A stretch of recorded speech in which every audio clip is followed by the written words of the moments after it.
Alright guys, what's going on? Welcome in. So the Jets just wrapped up their training camp practice for the day, and it was an interesting one to say the least. Okay, there was a lot of new faces at a lot of different positions here. Unfortunately for the Jets, a lot of guys missed today's practice. It goes without saying Zach Wilson and Mekhi Becton, but beyond those two, DJ Reed didn't play, Duane Brown didn't play because he's still not technically signed. I'm hoping that news comes out within the next 24 hours. Like, let's get him in the building and you know, get him some reps. Who else? Lamarcus Joyner did not play, and that's still undisclosed. We still don't know why he didn't participate. But before we dive into the practice, I did want to mention something that I found pretty interesting. Zach Rosenblatt from The Athletic reported some interesting numbers from PFF. Michael Clemens, okay, 7 total pressures in the first preseason game against the Eagles. Like, man, for a middle round pick to step up and have that type of production in your first appearance, like, that's awesome. And then Nate Herbig, backup guard, one of my favorite signings that Joe Douglas made this offseason. Kind of under the radar, but at the same time, not really. Like, everybody knows who Herbig is. I talked to a lot of Eagles fans once that move was initially made, and they were all shocked that the Eagles didn't hang on to him. But he had 21 total pass blocking snaps and didn't allow a single pressure.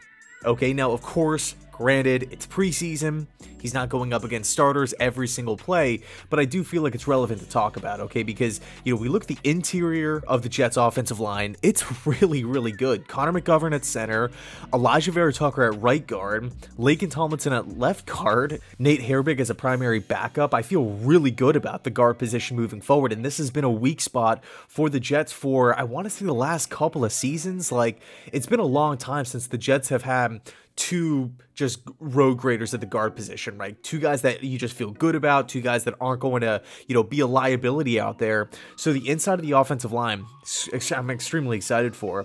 Something else to note, today wasn't a padded practice, so the advantage does go to the defense. But with that said, we kind of have an answer on what's happening at the tackle position. With the acquisition of Duane Brown, it was a little up in the air who's officially going to kick over to right tackle. Today we got that answer. It's looking like Fant will be kicking over to the right side. Okay, guys like Grant Hermans was playing today at left tackle, a guy who, by the way, I like a lot. Physically imposing, really, really big. I liked him back at Purdue. He's a former undrafted free agent, not this go round, but last draft cycle. But you know, it's tough because I like George Fant a lot. I love the versatility, how he can play on both sides, but I do feel like Fant is more of a left tackle. But unfortunately for the Jets, that's just not the world that we live in, to where you can have two left tackles lining up on the field at the same time. So it's looking like it's going to be Duane Brown at left tackle, George Fant at right tackle moving forward. Now, one of the biggest storylines through Jets training camp so far has been the defensive line success. I feel like every single day, every single practice, guys are getting home, guys are getting after the quarterback. Multiple guys are recording multiple sacks here. Today, it was no different. Quinnen Williams had a sack, Jacob Martin, John Franklin Myers. These guys continue to get home. Again, I don't think it's some weird coincidence that everybody is having success here. Is it a testament to the defensive line, to the system, to the talent level of these guys? Is it more so a reflection of where the offensive line stands? Is it a combination of both? Again, we do have to point out today it wasn't a padded practice, so the advantage does go to the defense. But I do think it bodes well for the Jets defense, which was last in football a year ago. Okay, so to have something positive, to have a bright spot on the defensive line like that, I think is really encouraging. Now, there was a fight at practice between Carl Lawson and one of the players we mentioned before, Grant Hermans. And look, I'm all for chippiness. I like kind of when things get a little heated, a little competitive. I'm all for that, believe me.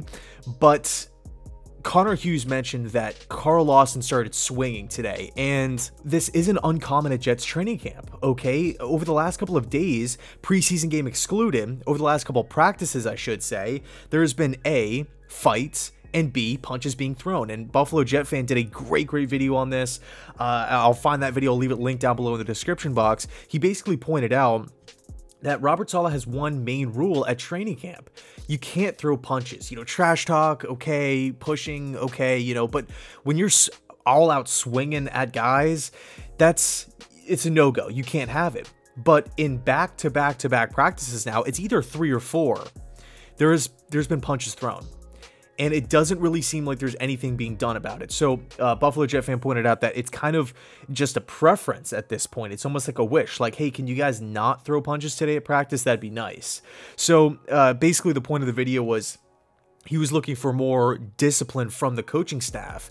But I just find it interesting. I mean, again, I'm all for the chippiness. Like, I'm hoping that there is some in the joint practices with the Giants and the Falcons coming up. I prefer it, to be honest with you, because I don't like my favorite teams. I don't like, you know, whether it's in the past, whether it's the NFL, MLB, whatever. I don't like my team to get pushed around and bullied by the, you know, by the opposing team, not in the least.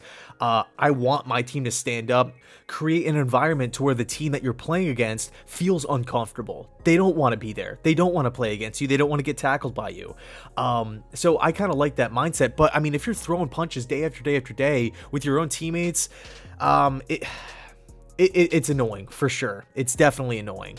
Now, as far as Joe Flacco's concerned, supposedly he looked pretty good, right? Technically, our new quarterback won for at least a couple weeks here, and I think it's really, really important that Flacco plays well in these practices. Of course, it's not going to be anything new for him personally, but I think for the team around him, for all the young players, to look at a guy who's won a Super Bowl championship, to see the arm strength, to see a guy who, you know, can pick up verbiage, can pick up the playbook really, really easily here and be able to lead the offense. I think it's important because if Zach Wilson has a setback, if Zach Wilson doesn't really look like the same player, if we have a situation like last year where Zach is coming back from his injury and he still wasn't 100%, like he could play, but he wasn't 100%, so they rested him that extra week, I think it's I think to have a guy in Joe Flacco, to have a guy that the players can all look at and say, we're not out of the game. Like, it's not just because Zach's not there doesn't mean it's an automatic loss.